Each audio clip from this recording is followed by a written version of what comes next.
Sveiki, sveiki, visi susijungę į Amžinų klausimų podcastą. Ir šiandieną kalbinu Ligitą, garso terapeutę, pasikalbėsim apie garsą ir jo poveikį mums. Gal trumpai prisistatykit, Ligita, tada. Sveiki, Eglė, sveiki visiems, kas klausys ir žiūrės. Taip, tai Eglė jau taip ir pasakė visą esmę, kad aš esu garso terapijos specialistė, integratyvios garso terapijos specialistė. Tuo pačiu vis dar esu ir dėstytoja, lektorė, dalykuose, kurie nesusiję su garso terapija. Tai tokios labai dvi skirtingos kryptis. Garso terapijos srityje dirbu jau 4 metus. Ir to mokiausi kaip terapijos, mokiausi Anglijoje garso terapijos akademijoje ir jau kelis metus sėkmingai taikau savo visas žinias, padėdama žmonėms, tiesiog grįžti į sveikatos režimą, į sveikatos dažnį, kartais taip sakom, ar ne, tiesiog padėti jiems gyti. Iš tikrųjų, tuos mechanizmus visi turim patys. Tik tai mums kartais reikia išorinės pagalbos, kas mums padėtų grįžti ant tų sveikatos bėgių. Tai garsas gali būti viena iš tų pagalbų. Jeigu atskleisti plačiau, tai aš buvau vieną kartą Ligitos terapijos sesijoje Kaune, garsas kaip upė studijoje ir tikrai atpalaidavo. Žinau, kad taip pusiau miegojau berods ir gavau ir diagnozę apie čakrą, man atrodo, geltonos spalvos man trūko balanso. Ar, mes daugumo žmonių nesupranta turbūt, arba atrodo tenai mistinis tas garso terapija, kas tai yra iš vis, kam terapija apskritai yra mistinis dalykas. Ir noras demistifikuoti ir atskleisti truputėlį, kas vyksta toje terapijoje, kad žmonės naudotųsi, nes kaip į kvantinę fiziką gal nulystame vėliau, paaiškint, kad iš tikrųjų mes esam vibracija, dažnis. Nes jeigu pažiūrėtume į atominę, gerai, Lena dabar, jeigu pažiūrėtume į kvantinę fiziką, kuo aš truputėlį domiuosi, tai atomas yra 99,9% tuščia erdvė su elektromagnetiniu lauku, tenai nerasim jokios materijos, kadangi mes sudaryti iš atomų, tai kažkaip mes sudaryti iš tuštumos. Tai kur ta materija slepiasi? Tada, kaip sakė Nikola Tesla, jeigu nori pažinti visatą, reikia pradėti galvoti apie energiją, dažnį ir vibraciją. Tai man tas labai susisieja ir iš mokslinės perspektyvos, tai kur tai yra materija. Tai jeigu nėra materijos, tada mes esam dažnis, o kas yra dažnis, yra garsas. Taip, tam tikrą prasme taip, aš visą laiką sakau, edukacijose, mokyklose, jeigu mane kartais pakviečia, grįžkime į fiziką, ar ne, tas bazinės žinias, kas yra garsas. Garsas yra kaip banga, ar ne, sklindanti kažkokia tai terpėje, gali būti ore, gali būti vandenyje, ir garsas yra dažnis.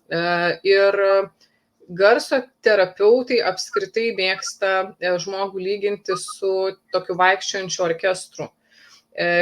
Todėl, kad mūsų ląstelių membranos nuolat vibruoja tam tikrų dažnių, ar ne? Tik tai tiek, kad mes jo negirdim kaip garso, nes mūsų klausa yra pakankamai ribota, ar ne? Žmogaus ausis gali girdėti tik tai tam tikrose ribose. Tai mes to savo ląstelių orkestro negirdim, tos muzikos, ar ne?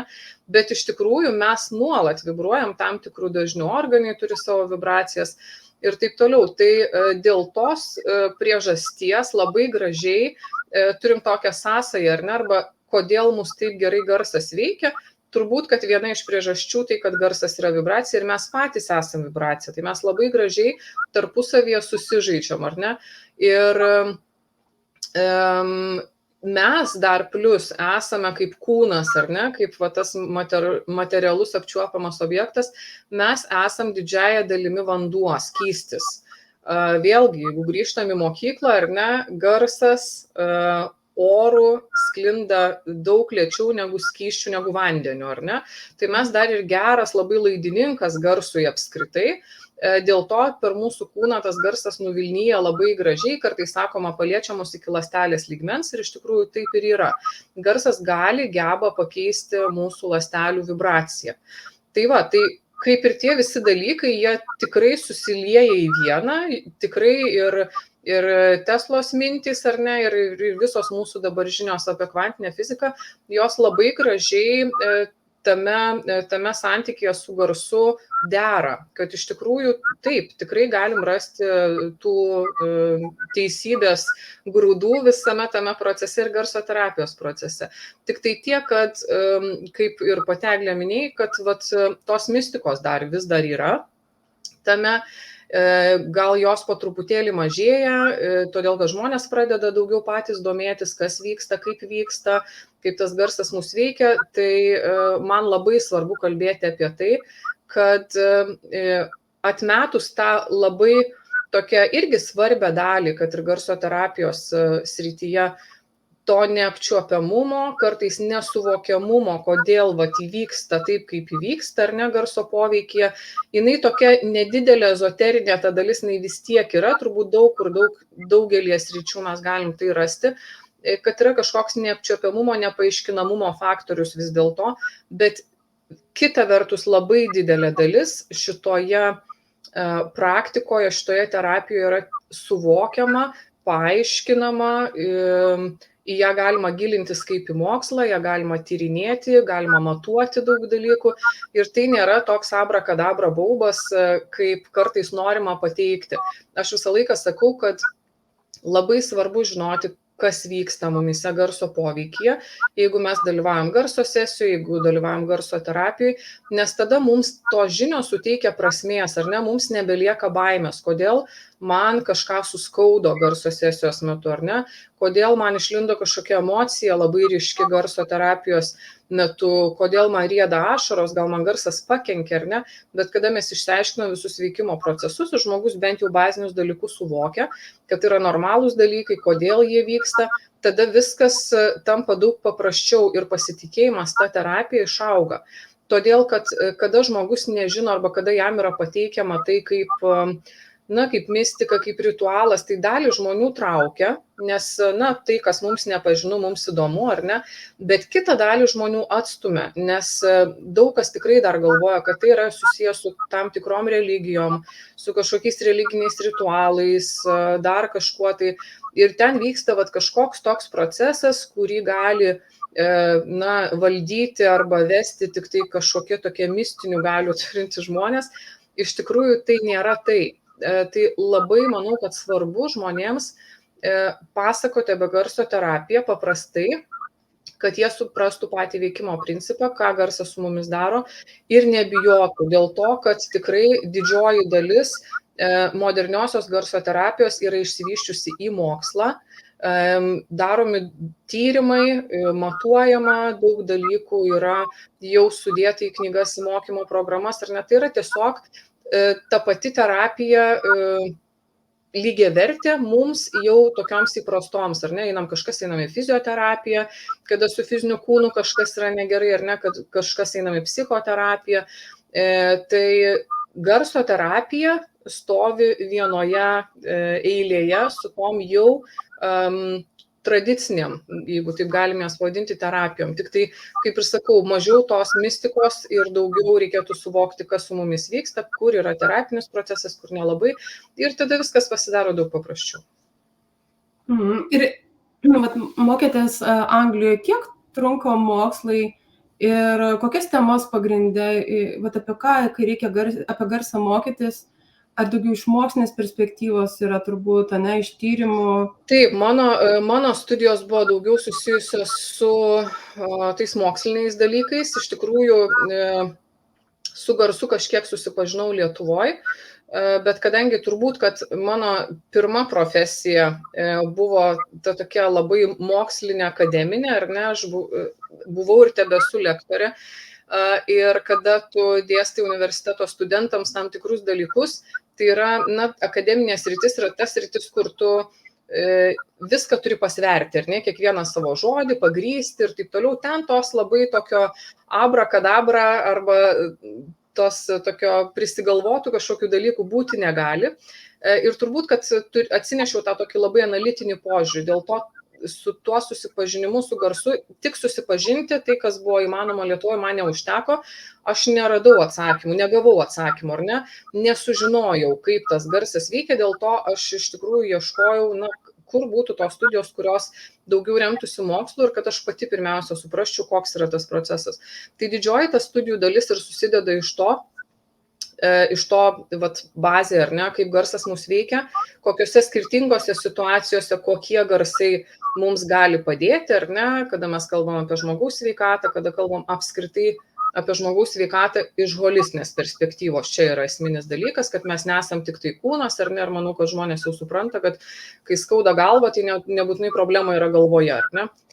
Tai va, tai tas požiūris holistinis į žmogaus sveikatą, koks garso poveikis yra mūsų visiems kūnams, jų turim ne vieną ar ne, ir fizinis, ir emocinis mūsų sluoksnis, ir mentalinis, ir dvasinis, ir taip toliau.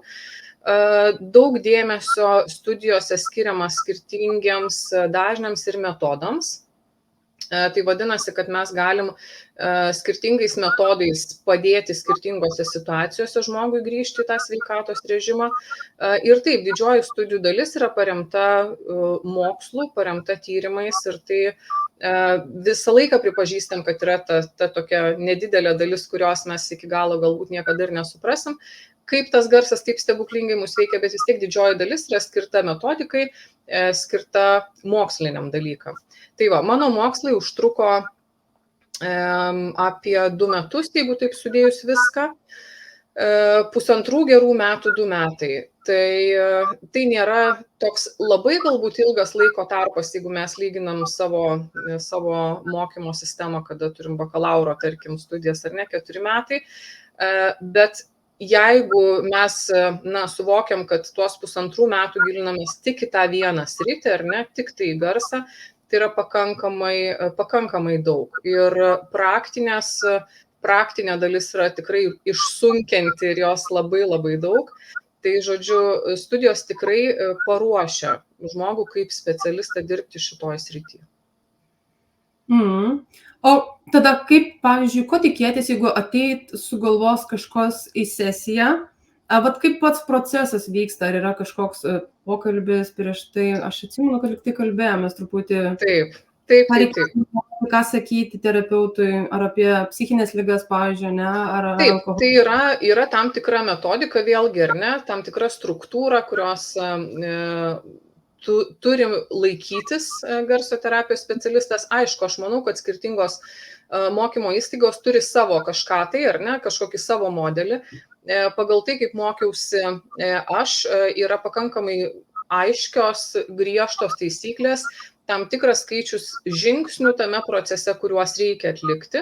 Tai pokalbis prieš sesiją yra labai svarbus, nes jo metu mes išsiaiškinam, kaip žmogus jaučiasi iš visų perspektyvų, ar ne. Tam tikri fizinės sveikatos momentai, tam tikri dalykai yra svarbus man žinoti, kaip specialistui, kad aš nepakenkčiau jam, jo situacijoje, ar ne. Toliau visi kiti sveikatos aspektai, ar ne, su kokia problema žmogus atėjo, tam tikros kontraindikacijos yra, kurias reikia išsiaiškinti, kada reikia riboti, tarkim, garso panaudojimą tam tikrose srityse, kūno vietos ir taip toliau. Tai, žodžiu, daug tokių smulkių dalykų, kuriuos reikia man pirmiausia sužinoti apie žmogų. Žmonės tikrai dažnai nustemba, kartais pasipiktina ir sako, kodėl aš turiu atsakinėti tos jūsų klausimus. Manęs niekas, aš daug garso sesijų lankiau, ar ne, ir manęs niekas niekada apie tai neklausė, ir aš tikrai turiu jums atsakyti. Tai yra labai svarbu, iš tikrųjų be pokalbio negalim pradėti sesijos, jeigu tai yra terapinė sesija, jeigu mes kalbam apie tikrą garso terapiją. Tai va, o po to pati sesija susidėlioja pagal tai, kokia žmogaus problema, ar ne, ir metodai, ir instrumentai, jų deriniai ir taip toliau, susidėlioja pagal tai, kokia žmogaus problema, kaip aš galiu toj vietoje jam efektyviausiai padėti. Ir pagal tai, kur yra problemos ištakos. Problemos ištakas mes išsiaiškinam diagnostiniai sesijos dalyje, kada garso pagalba tiesiog ieškom pačios problemos, ar ne, kur jinai yra, kur yra kažkokie tai nukrypimai nuo tos sveikatos normos.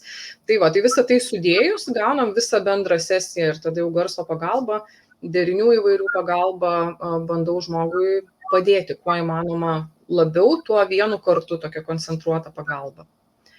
Tai va, ir toliau žmogus išlydimas irgi dar po pokalbio, mes vis tiek aptariam, ar ne, kaip sekėsi. Ir patariu visą laiką duodu namų darbų, tai yra būtina, jeigu žmogus nori paspartinti tą savo gijimo procesą, jo situacijoje, kas jam dar tiktų atlikti namuose savarankiškai. Tai toks maždaug rėmelis sesijos. O yra žmonių, ar visiems tinka garso terapija visais atvejais, ar yra kas, kam nedarytumėt garso terapijos pagal jų kažkokią būklę, būseną? Taip, yra apribojimų, yra tos kontraindikacijos vadinamos, yra labai nedidelė grupė žmonių pasaulyje, kurie serga garso sukeliamą epilepsiją. Tai tokiu atveju tikrai negalima apskritai jokios garso sesijos, nei terapinės, nei šiaip grupinės kažkokios sesijos, nes tiesiog gali iššaukti epilepsijos priepuolį. Toliau yra tokie apribojimai, kada nerekomenduojama, ar ne, dalyvauti. Tai nėštumo metu moterims nerekomenduojama dalyvauti. Yra labai skirtingų nuomonių, iš tikrųjų, aš esu prie tos saugesnės pusės, kad jeigu yra kažkokia galimybė žmogui pakenkti, tai greičiausiai, kad geriausia to iš viso nedaryti, ar ne? Tai visą laiką su nėščiosiom kalbamės, kad galbūt reikia išlaukti tą visą periodą, kol vaikutis gims, ir tada jau drąsiai, saugiai galima tikrai visur dalyvauti. Yra tam tikrų situacijų, kada kontakto reikia vengti su instrumentu, tarkim, kūno.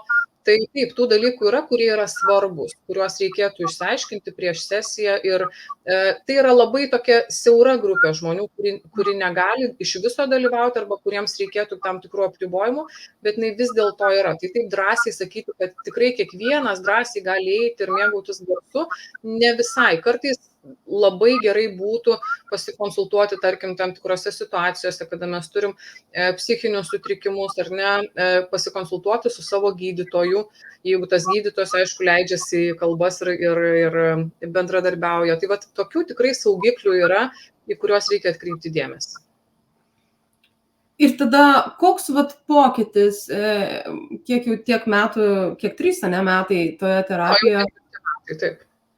Kaip pamatuojamas pokytis, išgijimas, ar būna, kad žmonės pajaučia kažkokį pokytį realiai gyvenime, turbūt būna, ir kokius atsiliepimus gaunate, kad kažkas pasikeitė, kaip tas pamatuojamas progresas žmogaus gal yra? Tas progresas, žiūrint vėlgi, kaip stipriai žmogus nori įsitraukti tą procesą, ar ne, yra klientų kategorija, kurie lanko garso terapiją tam tikrą laiką, kaip terapija, ar ne, nenutrūkstamai. Tas procesas vyksta tol, kol mes pasiekėm rezultatą. Ir šiaip jau pagal visas taisyklės tas progresas turėtų būti fiksuojamas. Ir darbo turėtų įdėti ir pats žmogus, ar ne, kuris eina į terapiją, žymėti savo tam tikras lenteles, ar ne, savo pokytį ir taip toliau.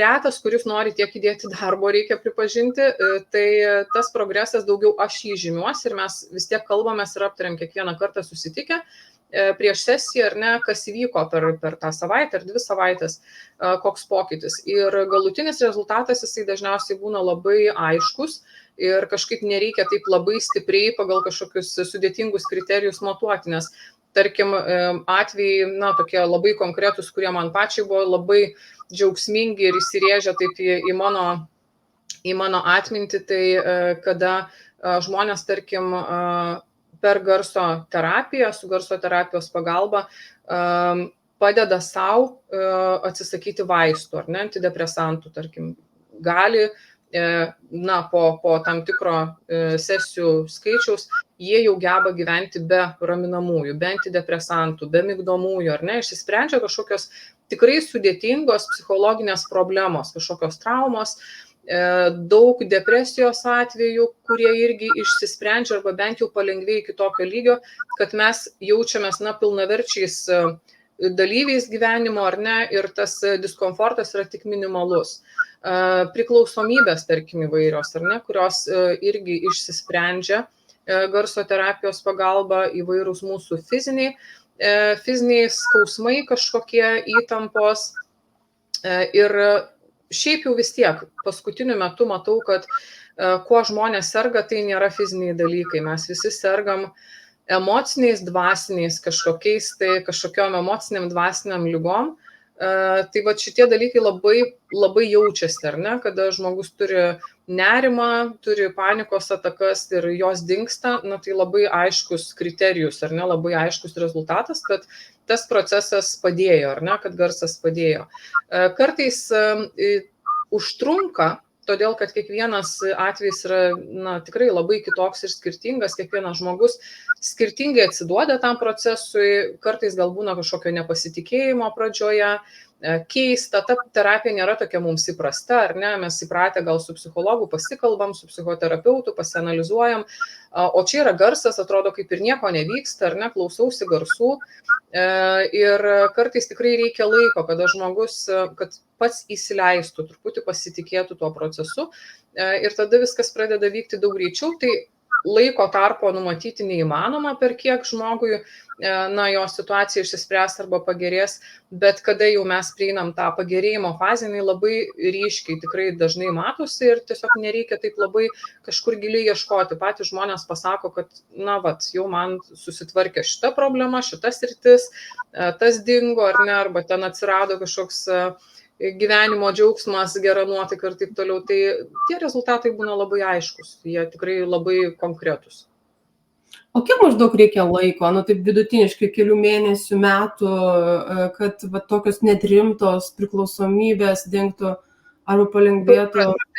Paprastai reikia kelių mėnesių tam aktyviajam periodui, ar ne, kada nenutrūkstamai vyksta terapinis procesas, tai reiškia, kad žmogus lankosi periodiškai, ar ne vieną kartą į mėnesį, ne vieną kartą į 2 mėnesius, bet dažniau. Ir paprastai tai trunka kelis mėnesius. Po to, kada jau situacija stabilizuojasi, ar ne, kada pagrindinis kažkoks tai trukdys išnyksta, pagrindinė problema išsisprendžia, žmonės kartais lieka tam procese, bet jisai jau daug retesnis. Ateina, tarkim, kartą į mėnesį, kartą į 2 mėnesius, tiesiog, kaip sako, jau tokiam bendram palaikomajam poveikiu arba bendram susiharmonizavimui, susiderinimui, kad tiesiog neleisti savo iškrypti labai iš tų sveikatos rėmų. Bet tai, manau, yra ir net tada, kai mes jaučiamės gerai, aš ir pati tai taikau savo, ar ne, kad aš neturiu jokių sveikatos problemų, bet reguliariai aš lankausi pas specialistą, ar ne, kad mane, kaip aš sakau, sudėliotų. Vis tiek mus išveda iš pusiausvyros kažkokios mūsų kasdienės situacijos, truputėlį jau žiūrim, kažkur nervinė sistema išsiderino, ar ne, kažkoks irzlumas atsirado, mus veikia saulės trūkumas, daug dalykų mus veikia ir kartais mes tam tikrą liniją ir nuvažiuojam nuo savo to pagrindinio kelio.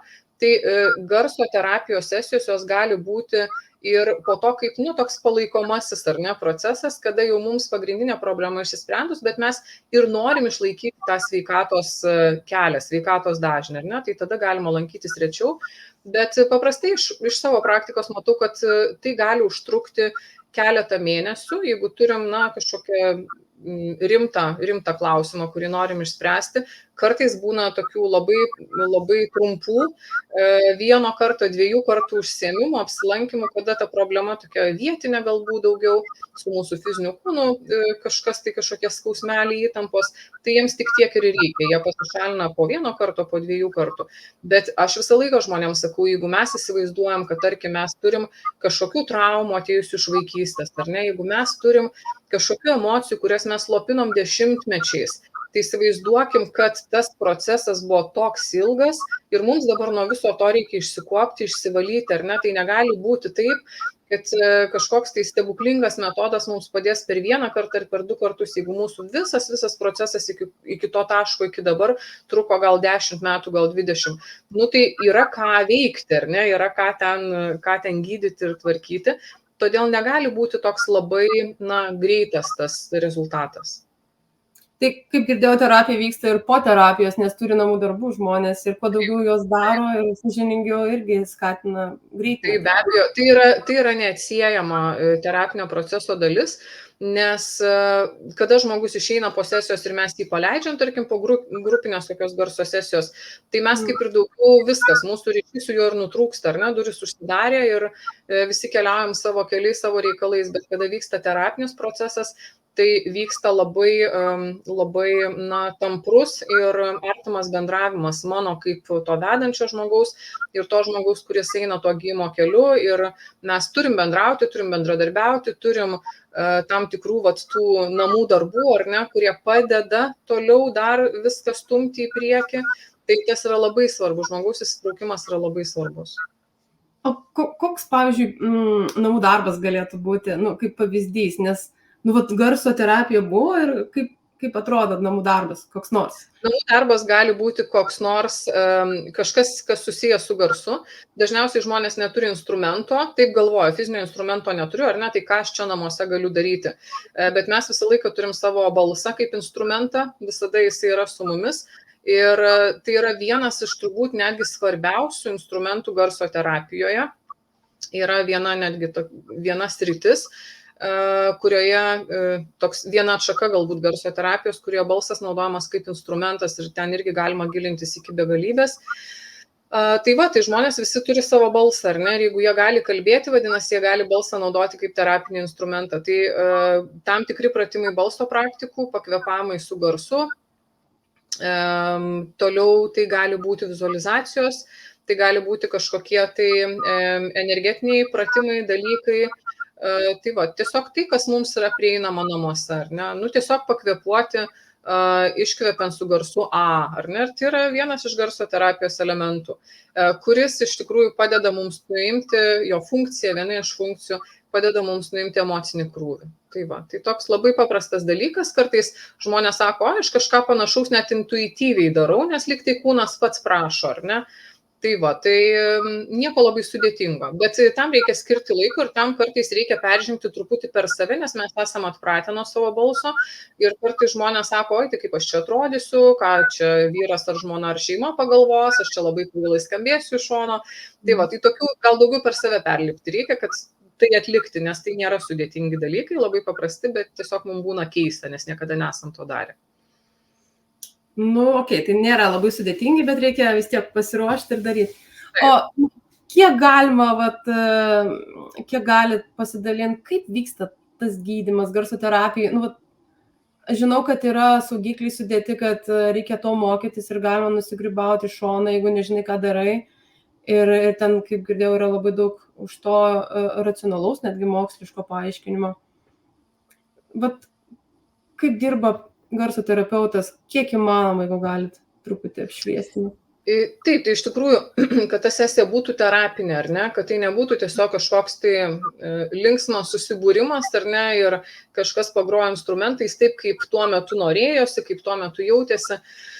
Bet jeigu siekiam tikrai konkretaus tikslo, tai tokie pagrindiniai žingsniai vis dėlto yra, aišku, pagal visą tai, ką žmogus papasakoja, su kokia problema, jisai ateina, labai daug susidėlioja ir metodų, ir instrumentų derinių, ar ne, tam tikros sekos, tam tikri dažniai parenkami pagal jo situaciją, bet iš tikrųjų ta kita labai svarbi dalis, kuri, manau, kad privalo būti terapinėje sesijoje, tuo jinai ir skiriasi nuo tiesiog garso sesijos.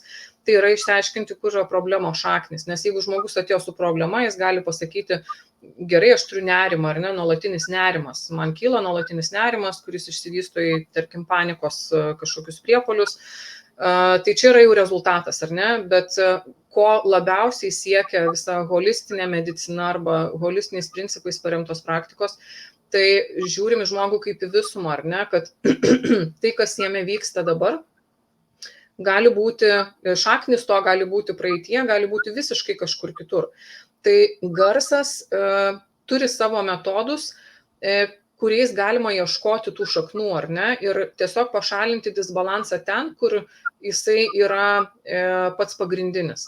Tai ta diagnostinė dalis sesijoje, terapinėje sesijoje yra labai svarbi išsiaiškinti, kur yra disbalansas, ar ne, kur yra problemos šaknis. Ir tai, kad, kaip ir sakiau, skauda galva, ar ne, tai dažniausiai ne galvoje yra disbalansas ir ne galvoje yra problema, yra kažkur kitur.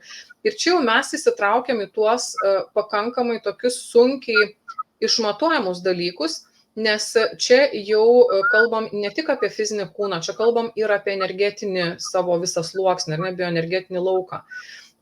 Ir jame lygiai taip pat galima aptikti ir aptinkam problemų ir problemos kažkokių ištakų. ir jame mes galim garso pagalba daryti pokytį, kažką tai keisti, ar ne? Ir apskritai, kol kažkoks mūsų kažkokia liga, kažkokia bloga savijauta, kol jinai prieina iki kūno, ją galima, jos užuomazgas galima apčiuopti žmogaus biolauke. Ir kada aš studijavau, aš labai gerai prisimenu savo vienos dėstytojos tokį pasakymą, kad jūs net neįsivaizduojat, kokią paslaugą mes galim padaryti žmonėms su garso terapija, garso pagalba, ar ne, mes galim visą tai, kas užsimesgia, tik tai yra bioenergetiniam lauke, bet neprieia iki žmogaus kaip fizinis negalavimas, fizinė liga, mes galim garso pagalbą pašalinti, ar ne, galim pakeisti, padaryti pokytį. Ir žmogus net ir nesužinos niekada arba nepajaus niekada, ar ne, kad iki jo fizinio kūno, iki emocinio sluoksnio priejo kažkoks tai, kirminukas, ar ne, kuris jam neleidžia gyventi, nes garsas išsprendė visą tai pakeliui. Tai vadinasi, mes kalbam apie žmogų kaip daugiasluoksnę būtybę, ar ne, ir svarbu surasti, kuriame sluoksnyje, kur yra disbalansas, kur yra ta problema, ar ne, ir tada ją pagal jos pobūdį bandyti pašalinti garso pagalbą. Tai ta diagnostinė dalis yra labai svarbi, nes jinai ne tik tai, ką žmogus pasakė atėjęs, ar ne, kuo jisai skundžiasi, bet kur iš tikrųjų yra tie disbalansai, kurios atvedus į balansą, į pusiausvyrą, ar ne, mes pradėsim po truputėlį šalinti problemos priežastis. Tai ir tas diagnozavimas, taip jisai labai skamba labai rimtai, ar ne, kad vyksta kažkokia diagnostika, žmonės kartais paklausia, o jūs kažkokią aparatą naudosit, ar kažką, kaip ta diagnostika vyks. Tai iš tikrųjų viskas yra daroma tik tai garso metodais, garso terapijos metodais. Aš nenaudoju jokių kitų dalykų, neturiu kažkokių stebuklingų galių, gal ir padėtų, jeigu jų turėčiau, bet aš jų neturiu ir visa tai yra tik tai garso terapijos metodai, kurie yra išmokstami. Tai nėra kažkokia mistika. Garsas reaguoja į mūsų kūną, garsas reaguoja į mūsų biolauką, garsas reaguoja labai labai daug dalykų, darinių ir visokių energetinių netgi dalykų mūsų kūne. Tai pagal tą garso reakciją, ar ne, remiantis tam tikrą metodiką, galim surasti, kur yra problemos šaknis, kur yra pagrindinis disbalansas, pagrindinė ta vieta, kuri yra išėjusi iš rikiuotės ir tada jau galima ją pradėti po truputėlį atvesti į harmoniją ir žmogaus savijauta nuo to keičiasi. Skamba kosmiškai truputėlį, kad taip. žmogus reaguoja, bet tuo pačiu, jeigu visi organai ir mes turime dažnį, tai mes turbūt garsas pajaučia disonansą, kadangi kažkas yra harmoniškai, įrankiai ar instrumentai tam tikrą prasme yra sutiuninti į harmoniją, ne? Taip, be abejo, taip. Tai yra daug labai metodų, kaip išgirsti iš esmės, ar ne, išgirsti tą išėjusią iš rikiuotės vietą ar kažkokį tai centrą, ar ne. Bet iš esmės, jeigu mes galvojame apie tai, kad žmogaus ląstelės nuolat vibruoja, mes esam dažnis, ar ne, plus mūsų smegenis, tarkim, ar ne, jos irgi turi tam tikrus dažnius. Ir paros metu aš kartais žmonėm aiškinu, kas vyksta, koks tas procesas, ar ne, kad taip labai paprastai suprasti, kaip tas garsas mus paliečia. Lyg tai tokiais dviem kanalais arba dviem keliais pas mus tas garsas ateina ir daro pokytį. Tai vienas yra per smegenų dažnio pokytį, nes smegenis paros metu pereina per skirtingus dažnius, ar ne, jos tiesiog skirtingų dažnių veikia. Jeigu mes labai intensyviai kažką tai dirbam, tai ir mūsų smegenis, aišku, labai intensyviai dirba, daug mąstom, daug galvojam, vairuojam, ar ne, įvairiausiose situacijose esam kažkokiose, kur daug informacijos, tai mūsų smegenis, aišku, aktyviai dirba, ar ne, ir ateina ta ramioji paros dalis, kada mes nuduriuojam, kada leidžiamės į miegą, užmiegam, įmingam giliai, tai smegenų dažnis yra labai lėtas, ar ne, tai jau čia yra dažnis. Mes dažniausiai būnam užsisukę tuose aukštuose dažniuose, mes nuo savo įtampų, stresų, ar ne, mes esame įpratę, kad mūsų smegenys dirba labai aukštų dažnių. Mes pastoviai, net jau tada, kai mums reikia miegoti, snūduriuoti, ilsėtis, mūsų galvoje vis dar vyksta labai sudėtingi procesai, kažkas galvoja apie savo darbo reikalus, kažkas galvoja apie problemas, kažkas pergalvoja ir šiaip tiesiog analizuoja visą savo gyvenimą ir mūsų smegenys neatsipalaiduoja. Tai garsas gali būti, nes garsas irgi yra dažnis, ar ne, Tai garsas gali būti tai išorinė pagalba, kuri per kurį laiką truputį ramina mūsų smegenis, ar ne? Instrumentai, jie visi, tie, kurie naudojami garso terapijoje, kaip teisingai ir pastebėjai, jie visi yra sveikatos dažnio, ar ne, to gerojo, mums reikalingo dažnio. Tai per kurį laiką mūsų smegenis, būdamas protingas organas, protingas kūno darinys, jisai perima tą išorinį dažnį, ar ne? Ir jeigu tas išorinis garsas yra harmoningas, jisai yra raminantis, ar ne, parengti tam tikri deriniai, kurie ramina, mūsų smegenys per kurį laiką susitapatina su tuo išoriniu dažniu ir pačios rimsta. Ir vadinasi, mūsų smegenų dažnis lėtėja, ar ne, mes grimstam į snaudulį, į atsipalaidavimą kažkokį gilesnį. Tai toks vienas kanalas, ar ne, kaip garsas mus veikia. Kitas kanalas, tai yra, kaip jau ir kalbėjom, kad mūsų ląstelės nuolat vibruoja tam tikrų dažnių ir kartais jos nukrypsta nuo to savo sveikatos dažnio, prasideda kažkoks ligos procesas. Tai vėlgi nuo išorinio harmoningo dažnio mūsų ląstelės geba jį perimti ir su juo susitapatinti. Vadinasi, jos vėl gali būti gražiai atvestos ant tų sveikatos bėgių. Tai tokie gal pagrindiniai principai labai plačiaja prasme, kaip tas garsas mus veikia, kad mes tiesiog perimam tą išorinį dažnį. Bet lygiai taip pat mes tą galim, taip irgi labai mistiškai čia skamba, kaip tas vyksta, ar ne, bet mes tą galim pastebėti savo kasdienoje, kada mes dirbam, būnam kažkokioje labai triukšmingoje aplinkoje, ar ne, kada mus erzina tie garsai, gal kažkoks remontas vyksta, gal kažkokie kelio darbai už lango ir mes tą girdim ir tas triukšmas yra neharmoningas. Ir tikrai dienos pabaigoje jausim, kad kažkas vyksta ne taip mūsų kūne. Nėra ir mūsų kūne, ir mūsų savijautoje nėra harmonijos, dėl to, kad visą dieną buvom tam triukšme, ar ne? Kažkam galvas skaudės, kažkam kažkoks suirizimas atsiras. Tai va taip labai paprastai galim pamatyti, kad harmoningas garsas mus veikia vienaip, kai išeinam į mišką, klausomės paukščių, būnam prie jūros ar ne, gamtoj, esam atsipalaidavę. Kažkodėl tai daug greičiau tas atsipalaidavimas mus pasiekia, ar ne, ir ateina į kūną. Ir kada esam toj triukšmingoj, neharmoningom kažkokiam triukšme, tokioje aplinkoje, kad poveikis irgi yra, bet jis yra visiškai ne tas, kokio mes norėtumėm. Tai va čia toks pats paprasčiausias dalykas, kaip pastebėti, kad garsas mus veikia, ar ne, o jau tas pats mechanizmas po to, tai aišku, tai yra dažnis ir tą dažnį mūsų kūnas perima. Tai va, tai tas atrodo labai mistiškai skamba, bet iš tikrųjų, jeigu mes taip kasdieninėse situacijose tą pastebėsim, tai tiesiog tai yra natūralus dalykas. Aš neprisimenu to mokslininko pavardės, bet iš Vokietijos jisai kažkada prijungė elektros, man atrodo, prie smegenų ir išmatavo emocijų dažnį ir suskirstė į tokią lentelę. Ir kuo žemesnė emocija, tai turbūt mūsų visi tie stresai ir gyvenimo įtemptas tempas, praktiškai problema yra stresas, ne? Ir tas sukelia... Iš tikrųjų, garso terapijoje yra tas vienas toks teiginys, procentai tik tai kinta, dėja, jie vis didėja, bet kada aš mokiausi, tai buvo, man atrodo, 80% daryti tyrimai, dabar jau žinau, kad tai pakilo gerokai virš 80, kad 80 dabar jau daugiau, ar ne, procentų visų mūsų fizinių ligų yra įtakoti nuolatinio streso ir užslopintų emocijų. Vadinasi, kaip sakoma, kad visos ligos nuo nervų, ar ne, tai iš tikrųjų taip ir yra. Ir tai buvo, sakau, daryti tyrimai ir tie procentai dabar dėja, bet kyla. Vis daugiau mūsų kažkokių tai negalavimų yra nustatoma, kad įtakoti nuolatinio streso, lėtinio streso ir užslopintų emocijų. Tai vadinasi, taip, tos emocijos, kurias mes jaučiam, emocijos, kurias gaunam iš aplinkos, kurias patys sugeneruojam, ar ne, kuo jos yra neigiamesnės, tuo didesnė tikimybė, kad jos vieną dieną išsivystys į kažkokį fizinį negalavimą. Ir man toks labai surezonavo ir fainas dalykas, kad ateini pas terapeutą nežinodamas net, kad turi kažką ir tau net gali pagydyti, kai tu nežinai ar diagnozuoti.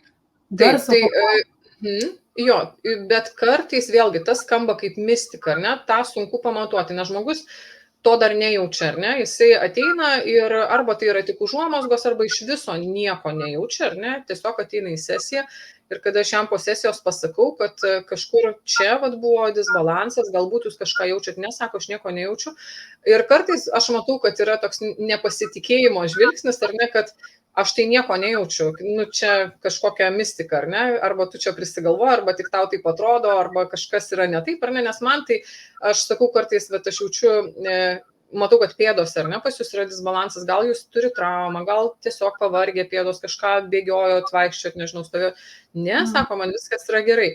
Tai vadinasi, tai dar nepasireiškia fiziniam kūne, bet garsas jau galėjo ištaisyti, ar ne, jau galėjo atvesti tą vietą į balansą. Vadinasi, didžiausia tikimybė, kad fiziniam kūne tai ir nepasireikš.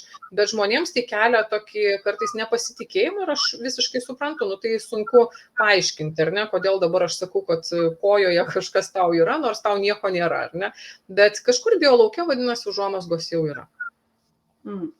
O kaip tada veikia mūsų grupinės sesijos, sakykime, gongai, ne? Nueiname į tas gongų sesijas, ar tenai tikslas yra tiesiog atsipalaiduoti, ar dar kažkoks, kaip dabar iš specialisto perspektyvos tas matosi? Jo, iš tikrųjų tai labai reikėtų atskirti aiškiai, kol kas dar neturim tos takoskyros Lietuvoje. Kol kas atrodytų, kad visur, kur skamba garsas, ar ne, kur yra kažkoks instrumentas ir yra garso terapija. Ir iš tikrųjų taip ir vadinama. Visur yra garso terapija, ir grupinės sesijos yra garso terapija, ir asmeninės sesijos yra garso terapija, kažkas turi būgną, tai yra garso terapija, kažkas turi dubenėlius, yra garso terapija. Iš tikrųjų, aš irgi nuo to pradėjau, nuo tokio suvokimo, nes tai yra ta situacija, kurią mes kol kas Lietuvoje turim. Bet kada aš pradėjau studijuoti garso terapiją, aš supratau, kad tai, ką aš studijuoju, yra visai ne tai, ar ne? Tai turi labai daug kitų svarbių elementų, kurių nėra tose grupinėse sesijose. Tai reikėtų atskirti du dalykus, ar ne? Grupinės garso sesijos ir asmeninės terapinės sesijos. Grupinės garso sesijos, jos nėra terapinės, jose trūksta kelių labai svarbių garso terapijos elementų. Tai va ta diagnostinė, taip labai skambiai skambanti dalis, ar ne, jos nėra ir jos nelabai įmanoma padaryti, ar ne, jeigu ateina į grupinę sesiją 10-20 žmonių, ar ne, kiekvienas, tarkim, su savo sveikatos problema, sakykime, jisai nori išspręsti tą problemą. Tai neįmanoma vienu metu, ar ne, valandą, pusantros grojant, pritaikyti pagal kiekvieno žmogaus individualią situaciją, kad būtent jo problemą spręstų. Tai yra tiesiog neįmanoma, ar ne? Įsigilinti jo kiekvieno problemą, pasižiūrėti, kur, dėl ko jinai kilo, tai yra neįmanoma. Dėl to pilnai tokia sesija niekada nebus terapinė ir jos tikslas iš esmės yra visai kitas. Grupinių sesijų tikslas turėtų būti tik tai bendras, gilesnis atsipalaidavimas, tai reiškia žmogui tam tikrais raminančiais, harmonizuojančiais deriniais padėti atsipalaiduoti giliau, negu galbūt jis yra pratęs, ar ne? Arba jo kūnas yra pratęs. Tai tie žmonės, kurie tiesiog, tarkim, savaitės pabaigoje nori atsipalaiduoti greičiau, ar ne, giliau, negu jiems pavyksta natūraliai, jie gali puikiausiai lankytis grupinėse sesijose ir greičiausiai jie tą rezultatą ir pasieks, tą tikslą ir pasieks. Bet aš visą laiką sakau, kad tai yra labai panašu į tai, ką mes galim ir natūraliai gauti. Jeigu mes nuvažiuosim prie jūros, ar ne, savaitgalį pasivaikščiosim, paklausysim bangų mūšos, jeigu mes išeisim pasivaikščiosim į mišką ar ne ilgesnį laiką, pasiklausysim, kaip ošia medžiai, kaip čiulba paukščiai, gausim arba tokį patį, arba labai panašų rezultatą, kaip mes gaunam grupiniai garso sesijai. Aš nesakau, kad tai yra blogai, tai yra labai gerai, labai geras įrankis, ne, kada mes negalim nuvažiuoti prie jūros, kada šalta ir nenorim eiti į mišką, ar ne. Tai dar vienas tas išorinė pagalba, kuri mums gali padėti atsipalaiduoti.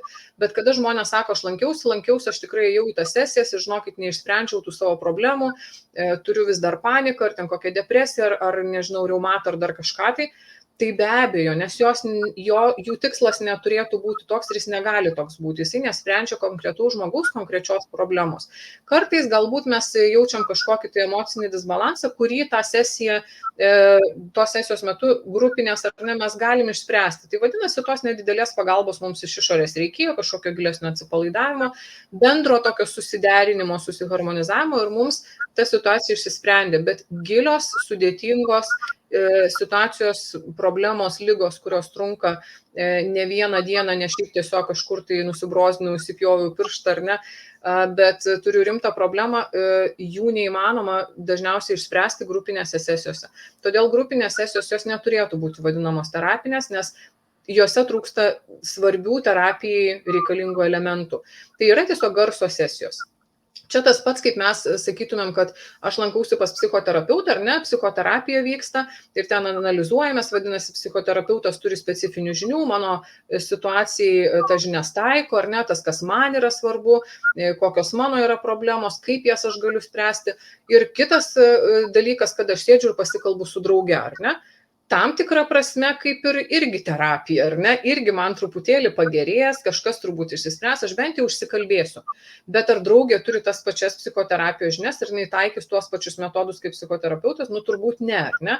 Tai va čia toks palyginimas ir garso sesijų, kada yra grupinė garso sesija, tai tas pokalbis su drauge, ar ne, kuris kažkiek padeda, kažkiek toj situacijai, bet jeigu kažkokia labai rimta problema, jinai greičiausiai neišsispręs tik nuo pakalbėjimo su drauge, ar ne, nes reikia dar gilesnių žinių, kaip man ją spręsti.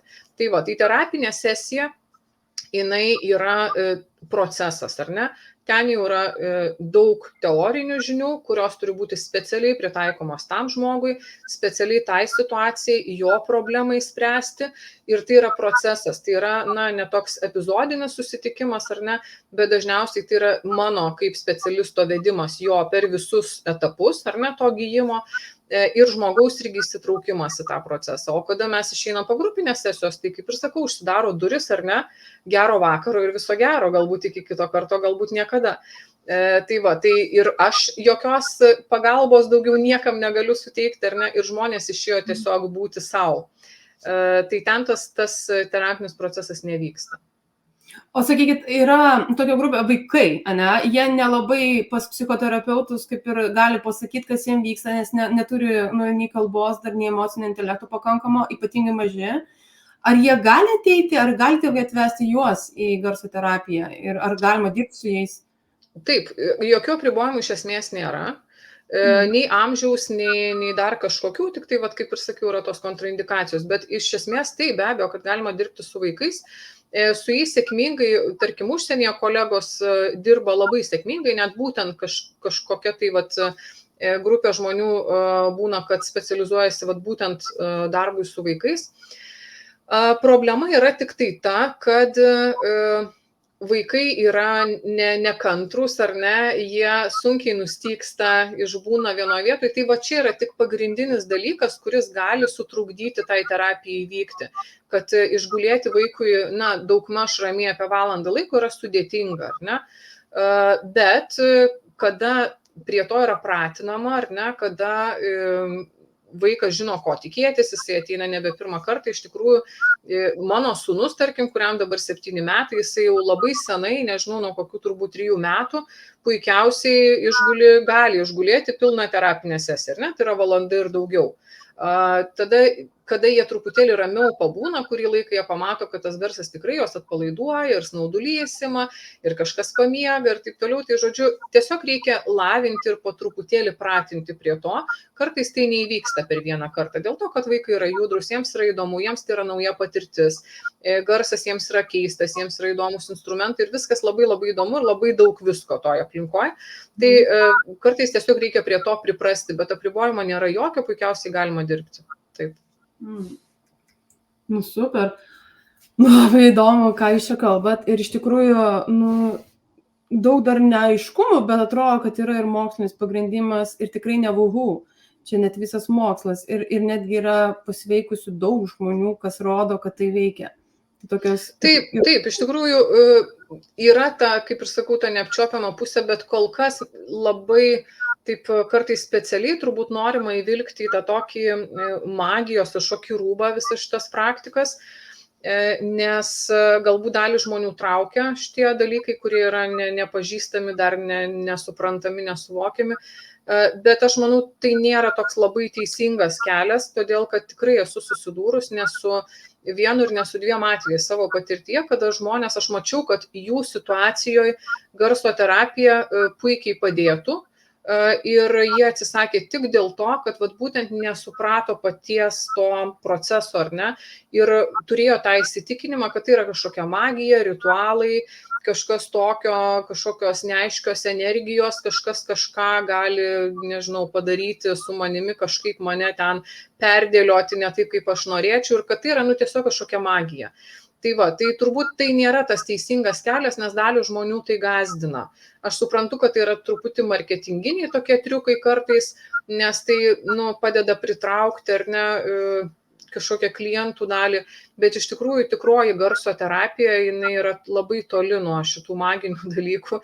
Ir kada aš pradėjau studijuoti, mane tiesiog apėmė toks ir siaubas, ir tokia euforija vienu metu, kad aš pamačiau, kad tai yra visiškai mokslas ir ten tiek daug visko reikia išmokti ir tiek daug dar yra ko mokytis, kad ten 5 gyvenimų man neužteks visko išmokti.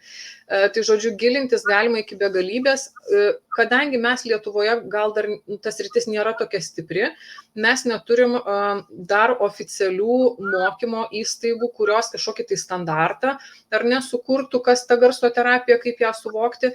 Tai galbūt kol kas mes taip dar ir plaukiojam nuo vieno kraštutinumo iki kito.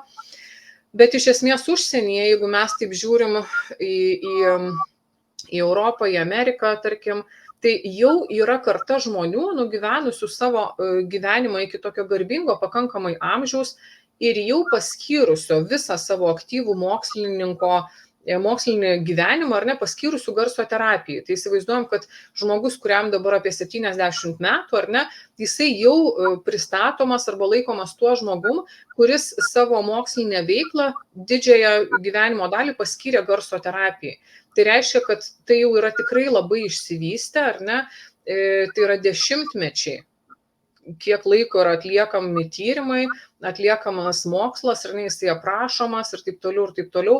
Tai nugulė į daugybę knygų, kurios jau nėra apie kažkokią tai magiją, bet labai konkrečius metodus, derinius ir taip toliau, kad tai yra daugybė atliktų eksperimentų, aprašytų atvejų, tai yra sukurtos mokymų programos, žodžiu, tai tikrai išsivystė į rimtą mokslą, kurį galima dėti į vieną lentyną su, kaip ir sakiau, mums kitom tokiom įprastom terapijom, bet kol kas tik tai galbūt iki Lietuvos dar tas neatėjo taip ryškiai, kad mes tai galėtumėm suvokti kaip, vieną iš alternatyvų, kada aš noriu rinktis kažkokią tai pagalbą savo, kad garsas irgi gali būti ta pagalba ir tai nėra kažkas tokio labai neapibriešto, kaip tik tai yra labai konkretus dalykas. Gal norėsite kada persikvalifikuoti ir pradėti būtent tą šaką universitete? Aš mielai tą daryčiau jau dabar, todėl kad aš labai tame matau didelę prasmę iš tikrųjų ir matau labai labai gerus rezultatus, kas tikrai džiugina. Ir kada, jeigu tai būtų galima pasverti, ar ne, ką iš praktikos dabar matau, pagrindinės mūsų lygos dėja šių laikų yra visos emocinės lygos ir dvasiniai kažkokie tai dalykai ir garsas labai puikiai su tuo dirba. Jeigu man reikėtų rinktis ir aš turėčiau tokių problemų, pirmiausia spręsčiau jas garso pagalba. Jeigu dar yra fizinių kažkokių tai dalykų, kur garsas galbūt ne pats efektyviausias instrumentas, tai visiems mūsų emociniams dalykams, visą tai, kas susiję su mūsų emociniu sluoksniu, su mūsų savijauta, emocinė garsas, turbūt, kad yra, pirmam trejetuke tai tikrai. O šiuo metu dėja mes ir patiriam dažniausiai šitus emocinius kažkokius tai disbalansus, labai daug depresijų, labai daug apskritai panikos, nerimo, šitos būsenos mus dabar labiausiai kankina.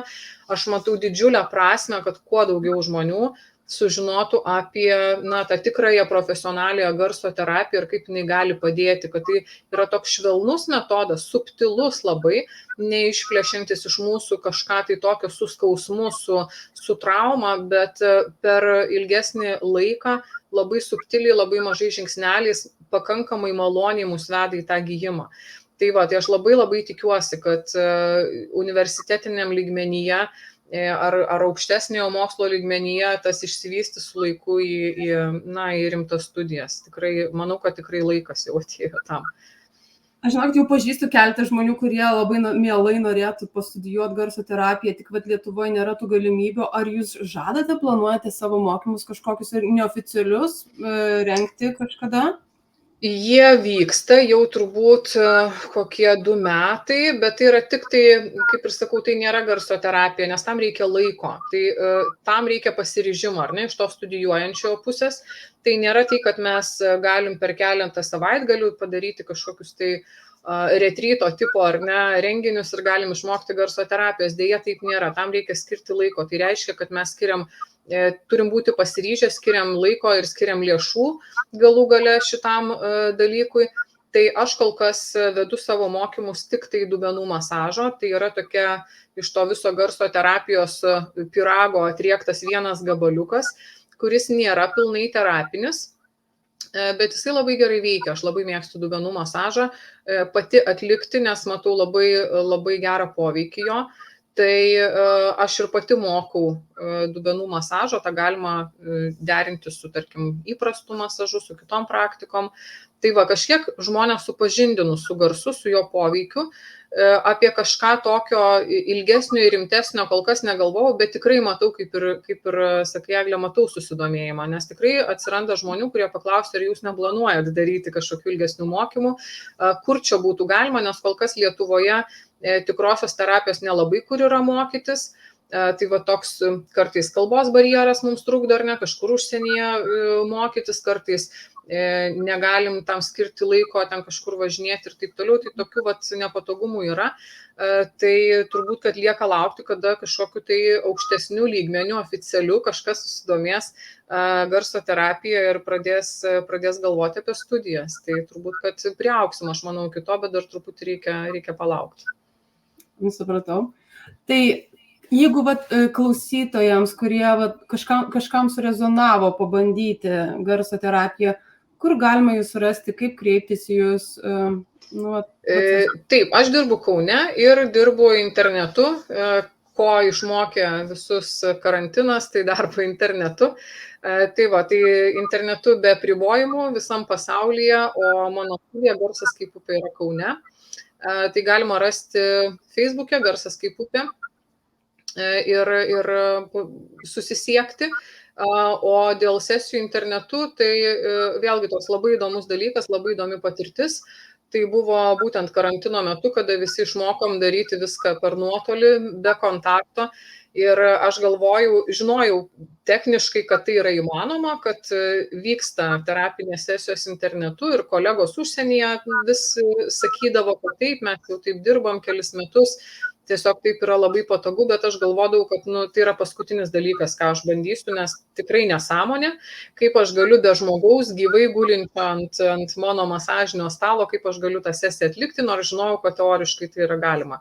Bet kada atėjo karantinas, neliko kitos išeities, tiesiog reikėjo.